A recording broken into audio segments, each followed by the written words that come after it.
les grabo la clase. Perdón, me olvidé de poner para grabar la clase. Bien, ahora sí. Después recuerden que les mando también por YouTube.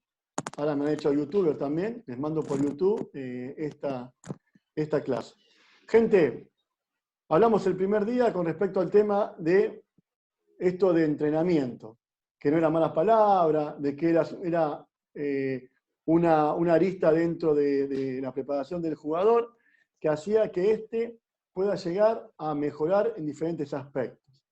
Fíjense cómo tenemos acá que dice ¿qué es entrenamiento? Cualquier instrucción organizada cuyo objetivo es aumentar la capacidad de rendimiento.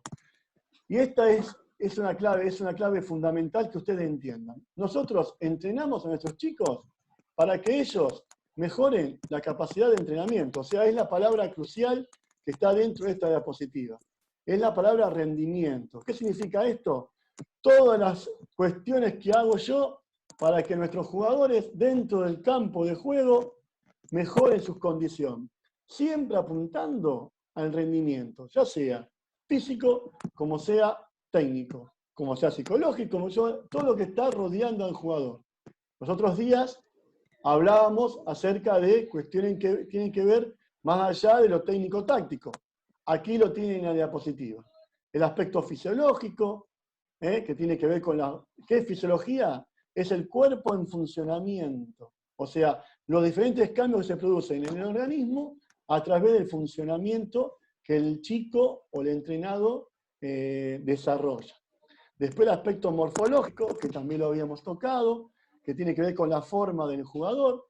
Eso está relacionado, como dijimos también en la clase anterior, a las diferentes situaciones que seguramente se nos va a presentar a la hora de tener un equipo de conjunto como es el fútbol. Después el aspecto pedagógico y psicológico, que también nos tocamos, que tenía que ver, la pedagogía es como yo le llegaba al jugador, qué herramienta utilizaba yo para que mi jugador, para que mi deportista entendiera los diferentes contenidos o conceptos que yo quiero que el jugador desarrolle. Después está el aspecto psicológico, que también lo habíamos hablado, que estaba relacionado a eso que tiene que ver con el tema de qué el chico puede llegar a entender o qué el chico no puede llegar a entender, en qué etapa de su desarrollo psicológico puede estar para poder captar las diferentes actividades que yo le puedo llegar a dar. Después el aspecto social, no es lo mismo un chico que en su vida haya hecho un entrenamiento o un deporte, o aquel que ya tiene una experiencia motora, que ya tiene, digamos, desde el vamos, desde su cuna, un trabajo distinto. Después el aspecto intelectual, relacionado a eso de que el chico pueda resolver diferentes cuestiones que se le presentan, está también relacionado, bajen un poquito el micrófono, chicos, algunos de ustedes. El aspecto intelectual, como decíamos anteriormente, está relacionado a esto de cómo el chico, cuál es su nivel de aprendizaje para poder resolver diferentes cuestiones o diferentes acciones que se le presentan dentro del campo de juego. Y por último dejé el aspecto técnico-táctico, que es realmente el que nosotros, consciente o inconscientemente, más nos preocupamos sobre nuestros jugadores. Y estos 7 ítems que yo le estoy tocando no es solamente para el fútbol infantil, también lo podemos contemplar en fútbol juveniles y en cierto caso también en fútbol superior o en alto rendimiento. Aunque ahí los paradigmas del deporte juegan otra intensidad o otra propiedad. Después teníamos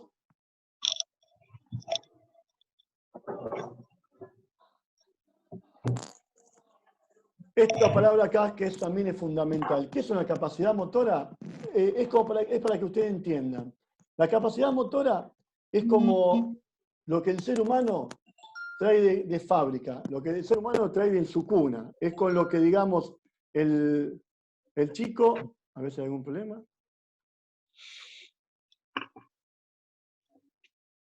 Perdón.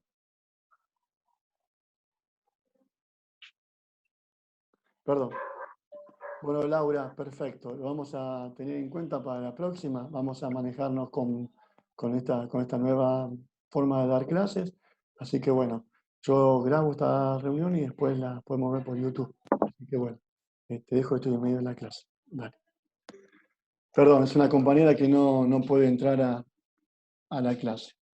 A ver, todos pueden, no puedo entrar. Bueno, hay varios que no pueden entrar. Así que bueno, de igual forma seguimos. Y lo veremos el que no lo puede ver acá lo va a ver por YouTube. Gente, perdón que vuelva al tema de las capacidades motoras. Las capacidades motoras, como les decía, es, digamos, es la condición que uno trae previo a ponerse a entrenar, o es lo que uno trae de cuna, es lo que uno tiene que ver con la genética. Es, digamos, el potencial con el cual nosotros empezamos a desarrollar alguna actividad con un ser humano, que muchas veces es el niño, es muchas veces el nene que está empezando a realizar alguna actividad deportiva. Y fíjense, siempre que ustedes vean la palabra motora, está relacionada a la palabra movimiento. Motor y movimiento son palabras que son familiares, son familia. Entonces, hablar de eso, capacidades del movimiento, o sea, las capacidades que tiene nuestro chico para poder desarrollar tal o cual acción motora. Y fíjense, como decía anteriormente, está en función del movimiento. Son capacidades o cualidades físicas. Ahora en el siguiente diapositiva eso vamos a explayar un poquito más. Y son que pueden ser medibles. Hay muchos test evaluativos que con desarrollarlos nosotros podemos llegar a ver el nivel de capacidad motora que cuenta cada uno de nuestros jugadores. Y acá seguimos con el tema de capacidades motoras. Fíjense, las capacidades motoras se dividen en dos partes fundamentales. Sí, Profe, perdón, sí, ¿me escuchás? El sí, tema de las capacidades motoras, sí, que vos decís que hay ejercicio, sí. ¿consiste en planificaciones de ejercicios físicos? ¿Tiene que Son- ver con esas destrezas o con otro tipo de ejercicio? Está relacionado al aspecto físico y dentro del aspecto físico vos podés ir tocando diferentes acciones que están relacionadas al desarrollo del entrenamiento con los jugadores. O sea, vos podés hasta ver a través del aspecto físico, que es lo que normalmente utilizamos los técnicos, desarrollar diferentes acciones que tienen que ver con su desarrollo. Pero sí, lo que vos decís es correcto, está relacionado al aspecto físico. Sí, está. ¿Se entiende? Bien, yo no los veo, así que bueno. Entiendo, pero escúchame, Sí, te la escucho. ejercitación, además ¿Perdón? de lo físico, no tiene que ver con una coordinación de lo mental o lo mental coordina la parte motora. Las dos cosas van de la mano. Nunca nosotros, hay un principio del entrenamiento que se llama principio de unidad funcional. Nosotros no podemos disociar el aspecto psicológico del aspecto físico. Las dos cosas van de la mano. Muchas veces, no sé si a ustedes le ha pasado en el entrenamiento, de que han tenido, perdón, quiero ver un poquito, han tenido que muchos jugadores, muchos chicos hacían actividades de una forma y al día siguiente a esa misma actividad la hacían en forma equivocada o la hacían sin ganas. ¿Por qué? Porque había una causa que no era física, había una causa desde el punto de vista psicológico, desde el punto de vista eh, motivacional, que hacía que ese chico en ese momento no tenía las ganas que tenía en el anterior entrenamiento. Si vamos a un ejemplo con un chico, un adolescente, un preadolescente, se pelea con la novia, o la novia se pelea con su novio. El chico está, desde el punto de vista físico, está normal, está bien, está para entrenar. Pero desde el punto de vista psicológico, desde el punto de vista emocional, no está con esas ganas de poder entrenar. Entonces lo psicológico afecta a lo físico. Como también a veces lo físico puede también alterar lo psicológico. Nosotros podemos sobreentrenar a un jugador, pasarlo de rosca, que haga que ese chico no tenga más ganas de entrenar, que tenga saturación del deporte. Entonces, es muy complejo, es muy complejo. Nunca hay una disociación entre lo físico y lo psicológico. Las dos cosas están encaminadas en un conjunto. ¿Se entiende? ¿Te respondí la pregunta? Sí, sí, sí. Perfecto. Sí, está perfecto. Lo que yo veía muchas veces que por experiencia propia le pasa al jugador que muchas veces no está bien emocionalmente y eso hace que cuando está en la cancha haya una pérdida de confianza. Totalmente. Muchas veces pasa que el jugador no quiere ni siquiera que le tiren la pelota porque está falto de Totalmente, confianza. ¿sí? Por eso, hoy en día, un cuerpo técnico en mediano o alto rendimiento cuenta con un psicólogo del equipo, porque eso lo trabaja en forma personal o particular un profesional del tema. ¿Sí? ¿Sí? Hay cuestiones que escapan a nuestros conocimientos técnicos, tácticos o físicos. Y es ahí cuando nosotros, mediano y alto rendimiento, ¿no? Si tendríamos la suerte de tener un presupuesto que para iniciación tener un psicólogo vendría excelente porque es una herramienta más con la que contás para darle respuesta a tus jugadores. Pero hoy en día un cuerpo técnico está dotado con un psicólogo más allá de preparador físico, ayudante de campo. El psicólogo juega un papel muy importante. Sí, sí, eso es así. Bien, ¿seguimos? Vamos a desarrollar esta diapositiva en el cual habla acerca de que las capacidades motoras se dividen en dos. Y no es que son dos campos diferentes. Esto es muy importante que lo entiendan, muchachos, chicos, chicas. Nosotros nunca al cuerpo humano lo podemos dividir, no lo podemos disociar. Están todos relacionados. Un ejemplo tonto. Uno hace deporte, a vos te duele la uña del dedo, que es la parte ínfima de tu cuerpo, y tu cuerpo no está bien, tu organismo no responde de la misma forma que si no tendría ese dolor. Entonces, nunca nosotros vamos a disociar o a separar al ser humano. Siempre se trabaja en forma conjunta. Y ustedes van a ver que a medida que vayamos viendo las diapositivas, eso se confirma cada vez más. Fíjense, dice que acá que las capacidades motoras se dividen en dos partes, las condicionales y las coordinativas. Las condicionales son las que nosotros por lo general las relacionamos al aspecto físico, que es lo que dice acá, la fuerza, la velocidad y la resistencia. ¿Sí?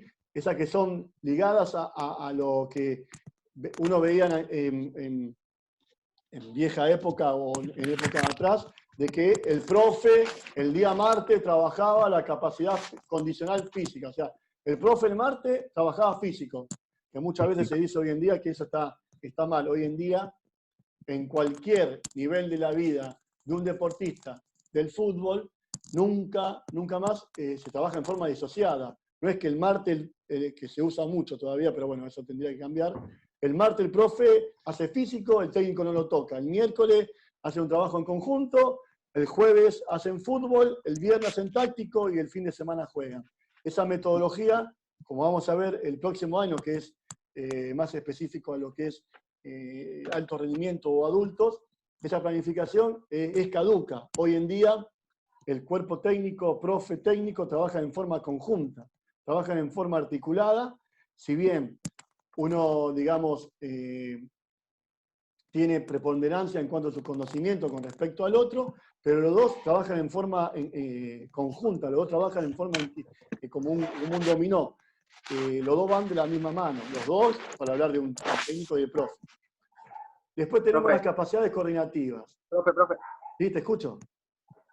En las capacidades condicionales, ¿falta la flexibilidad o no lo pusiste por algo? La flexibilidad es una capacidad intermedia. Está dentro de lo condicional y dentro de lo coordinativo. No es pura condicional. También es coordinativo. Porque cuanto más coordinación tenés vos, más posibilidades tenés de trabajar mejor la flexibilidad. Cuanto más capacidad condicional tenés vos, más capacidad tenés también para trabajar la flexibilidad. Es una capacidad mixta que se llama. No es específicamente ni condicional ni coordinativa. Por eso no figura dentro del englobe de estos dos gráficos. ¿Se entiende? Por eso está así. Sí, es así. ¿Está? Después, continúo. ¿Voy muy rápido, muchachos? Perdón. ¿Voy muy rápido? Si voy rápido, por favor, díganmelo y bajo un poquito el pie de acelerador. Va bien. Perfecto. Va bien. Cualquier duda, háblenlo porque no los veo, chicos. Estoy para que vean la diapositiva. Bien. Te salí en la cancha, levanto el banderín. ¿Cómo? Y te salí de la cancha, levanto el banderín, no Ahí pasa está. nada. Dale. Ahí con el profe Eric. El profe Eric. Bien, gente, fíjense lo que es la capacidad de coordinativas. Y acá me detengo un segundo. En la etapa de la que estamos trabajando en estos momentos, en la etapa en la cual estamos desarrollando el curso, esta capacidad tiene como lo dijimos en la última clase, la otra clase, tiene una importancia fundamental. Es, digamos, es la base que nos va a permitir después desarrollar cualquier otra capacidad que quisiéramos desarrollar. Hablar de coordinación en edades tempranas es el ABC con el cual nosotros debemos contar para que nuestros jugadores puedan tener un futuro a corto, mediano o largo plazo beneficioso dentro del deporte. Y acá no hablo solamente del fútbol, hablo del deporte en general. Entonces, fíjense lo que dice. ¿Qué es una capacidad coordinativa? Está determinada por procesos de organización, control y regulación del movimiento. Fíjense, organizar, controlar y regular el movimiento. Algo fundamental que cualquier ser humano tiene que tener a la hora de querer desarrollar alguna técnica de cualquier deporte que estemos hablando. Cualquier deporte depende de una técnica. La técnica depende de la coordinación. La coordinación depende de las capacidades condicionales. Por eso les decía que nunca nosotros podemos disociar las capacidades una de la otra. Las dos, ambas van de la mano. Van de la mano. ¿Sí? Y fíjense, son las bases de las habilidades motoras. ¿Qué es una habilidad motora? Es lo que el jugador, para que sea claro, para ser claro y que ustedes lo tengan bien presente, es la herramienta que tiene el jugador para desarrollar diferentes acciones dentro del campo de juego. Es su habilidad, que está muy relacionada, como decíamos anteriormente, ¿no? A lo innato, a lo que uno viene de fábrica, pero también esas habilidades motoras pueden ser terriblemente entrenadas, terriblemente perfeccionadas, ¿sí? Y después que se perfeccionan, aparece esta parte, que habla de ¿qué? De la automatización. Nosotros tenemos que tener en cuenta que un gesto está aprendido cuando el ser humano lo puede automatizar. ¿Qué significa automatizar? Que lo puede realizar sin pensar. ¿Se entiende? Entonces el jugador ya adquirió esa técnica a la cual nosotros, o aquel movimiento, o aquella acción, o aquel gesto que nosotros queremos que el jugador desarrolle o aprenda. O sea, disculpa, ¿me podés repetir? ¿Qué parte? El último concepto. El concepto de automatización. Claro, como cuando se dice que ya aprendió, una vez que lo repitió varias veces y del mismo modo. Claro, no más allá de repetirlo del mismo modo, es cuando ya el Ajá. jugador lo realiza en forma, digamos, no es el término sin pensar, pero lo realiza en forma automática, natural. Ahí está el término. ¿Está? Es como que ya automatizó el movimiento, automatizó el gesto. Y escúchenme, parezco un maestro Ciruela. Por más que el jugador lo haya automatizado, eso no quita que llegó al techo en cuanto a su mejora, en cuanto a la técnica de ese movimiento. Siempre se puede seguir puliendo. ¿Se entiende, no? Siempre se puede seguir mejorando. Eso es fundamental que lo tengan en cuenta. Siempre el jugador lo puede seguir mejorando. ¿A través de qué? De diferentes tipos de estímulos o de entrenamientos. ¿Me van siguiendo? Bien. Sí. Vamos a la siguiente diapositiva. Esta diapositiva, yo me voy a detener un poquito. Les pido un segundo y quiero verla en forma particular. Bien.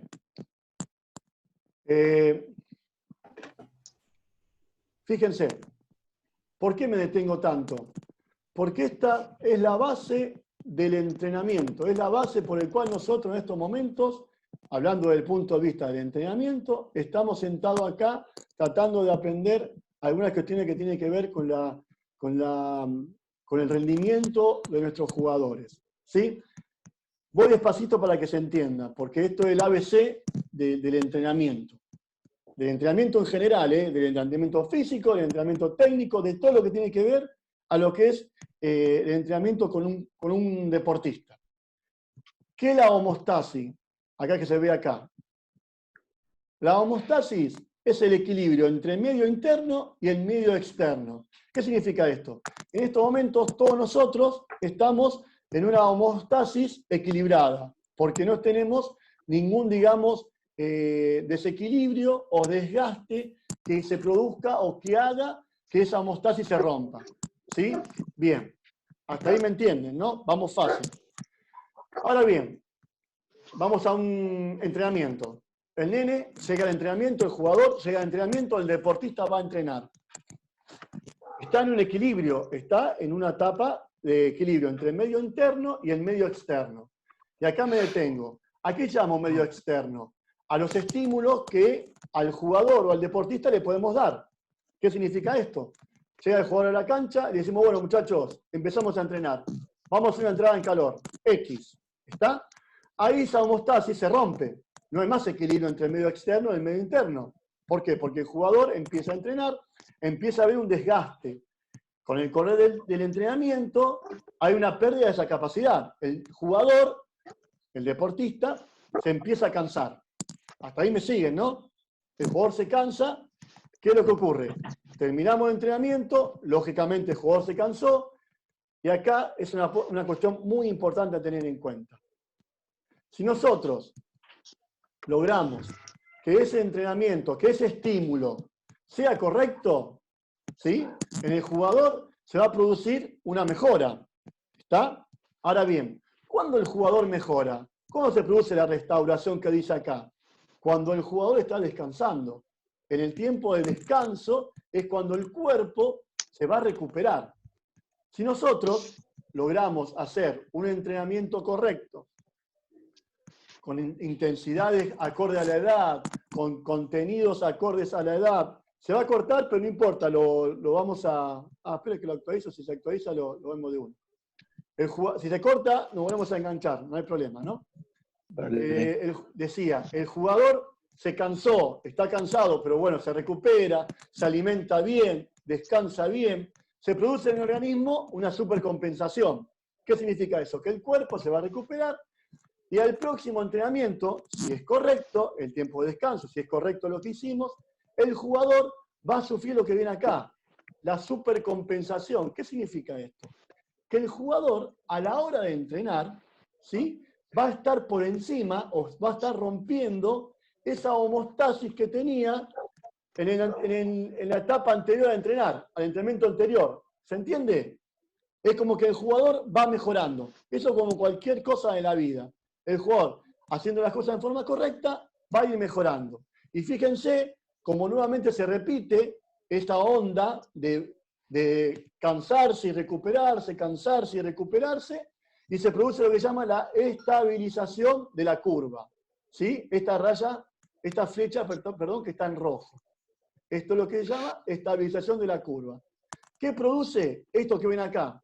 Una mejora, o sea, una mejora de la homeostasis. Ahora bien, sería muy sencillo, entonces yo cada vez que entreno, descanso y vuelvo a entrenar, mejoro. No, lamentablemente, el desconocimiento hace de que nosotros podamos llegar a tener esta problemática. Fíjense, porque hay muchos factores que están involucrados en este cuadrito.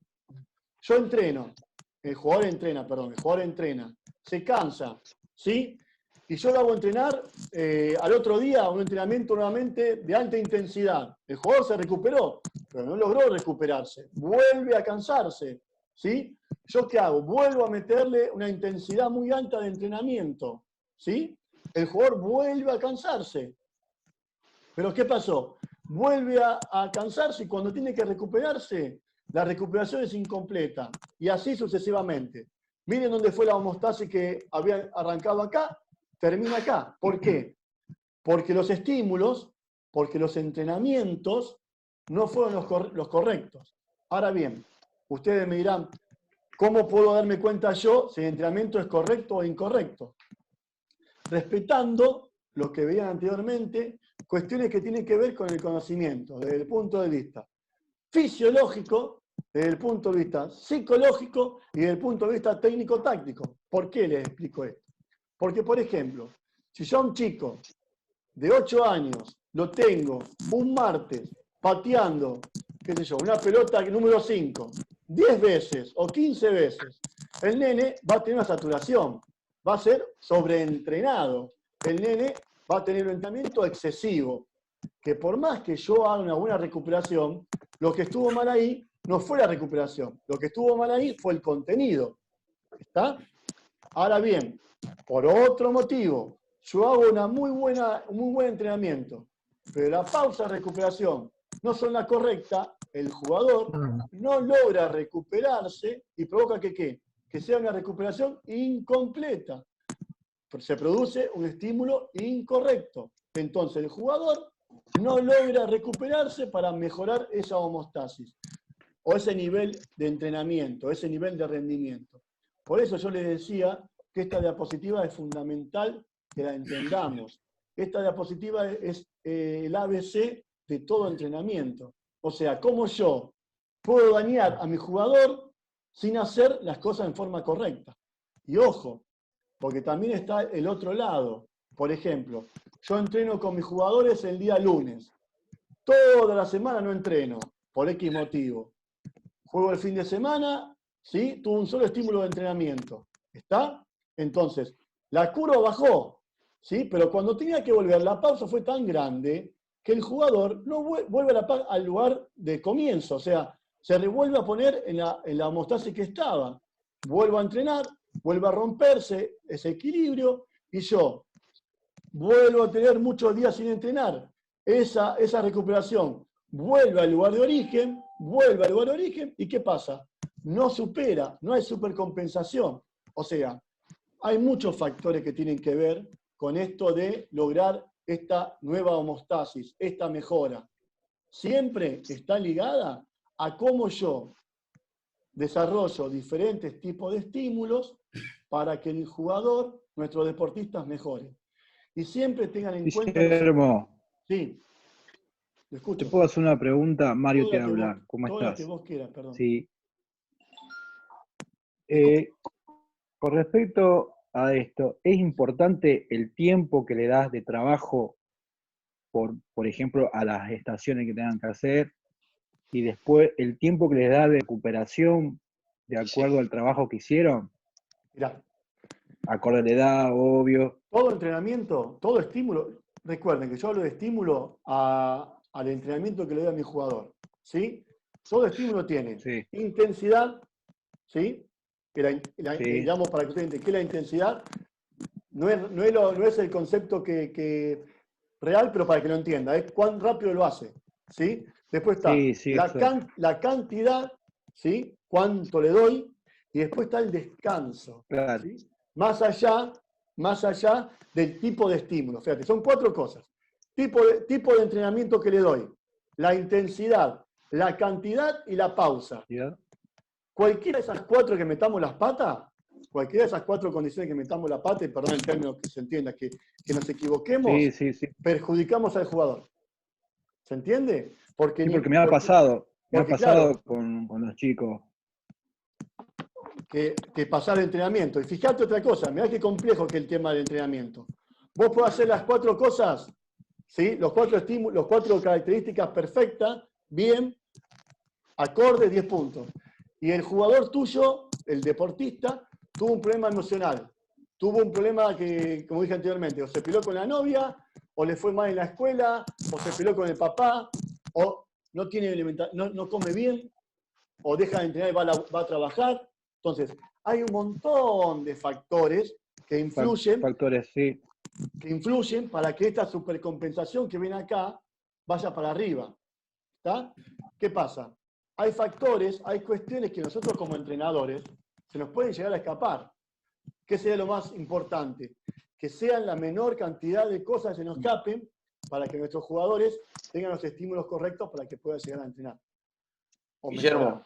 Sí. Guillermo, Carlos.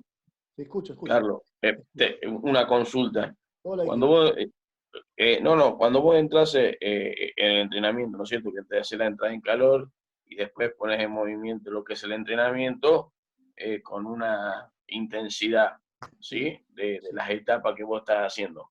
Sí, Cuando ese jugador vos le das el tiempo de la recuperación, ¿no? Sí. Un ejemplo, trabaja 5 minutos o 4 Sí. minutos, recupera el jugador. sí, Cuando vuelve a la segunda estación ya recuperado, un Sí. minuto, 1 minuto y medio, Sí. 2, ¿vuelve con la misma intensidad o ya empieza a sentir lo Cansancio. físico, lo psicológico? Claro, el cansancio, lo psicológico, lo físico. ¿La intensidad es la misma o baja de rendimiento? Porque a veces Cuando, lo podemos exigir.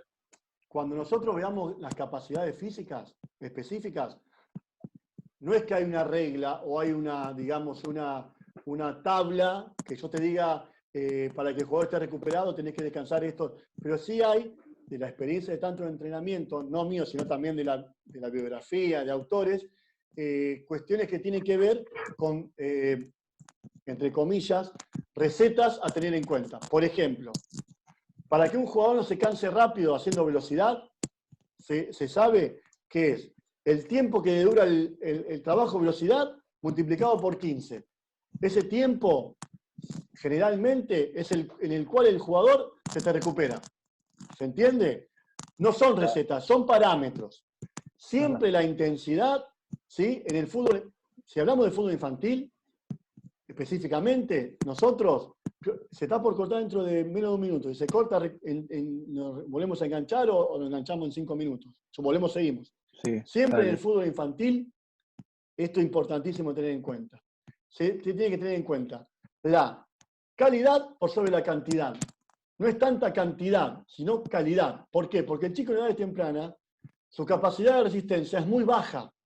¿Está? Entonces no es productivo para el nene meter mucha cantidad, sino meterle calidad.